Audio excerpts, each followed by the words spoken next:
Hindi nagsasalita, hindi ibinabalandra, pero may ginagawa.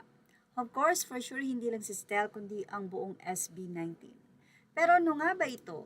Nakakatouch nga ang ibinahagi ng isang post mula sa Save the Children.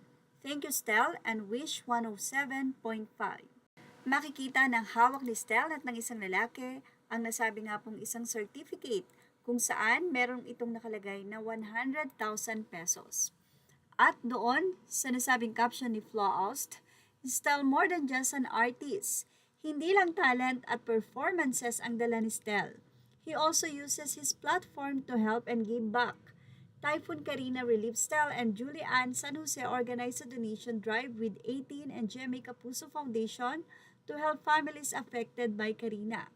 Save the Children Philippines a 100,000 pesos donation was made through Wish 107.5 with Stel recognized as an ambassador of charity and goodwill.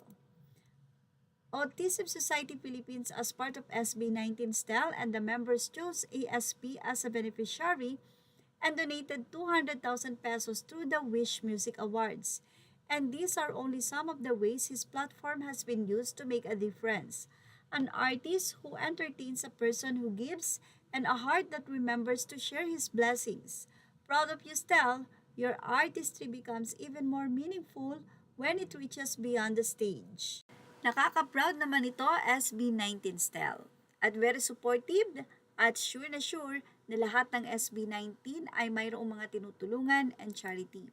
Talagang hindi na lang nila ito ibinabaladra pero hindi nga po mapigil ng mga taong tinutulungan nila ang sabihin na ang mga bano ay talaga namang grabe ang puti ng puso. Sa kanila nga pong pagtulong sa kapwa.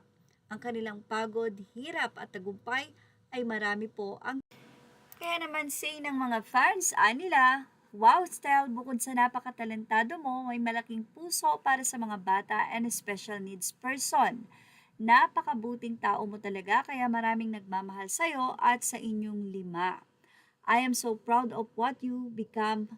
5. Very kind, charitable, and responsible with your earnings. I am so proud all of you 5. You're not only talented, you're kind-hearted people too. Sobrang proud na proud kami sa inyong 5, sa Stel, sa lahat ng inyong mga achievements at sa lahat ng kabutihan ng puso nyo na napakarami nga po ang naaabot nito.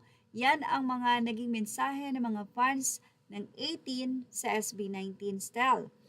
At ngayon nga po ay sobrang excited ang mga fans na makita ang full performance ng SB19. Although may mga clips, mga fan cam na ibinabahagi po ng mga fans sa mga 18 na nandito sa Pilipinas at sa iba't ibang panig ng mundo dahil hindi nga po nagkaroon ng live streaming sa Summer Sonic na ngayon po ay ginampanan ng SB19 ang kanila nga pong performance doon na for sure tapos na po ngayon. At yan ang ating showbiz top update. Images are all credit to the rightful owners. Thank you for watching. Please like, share, and subscribe.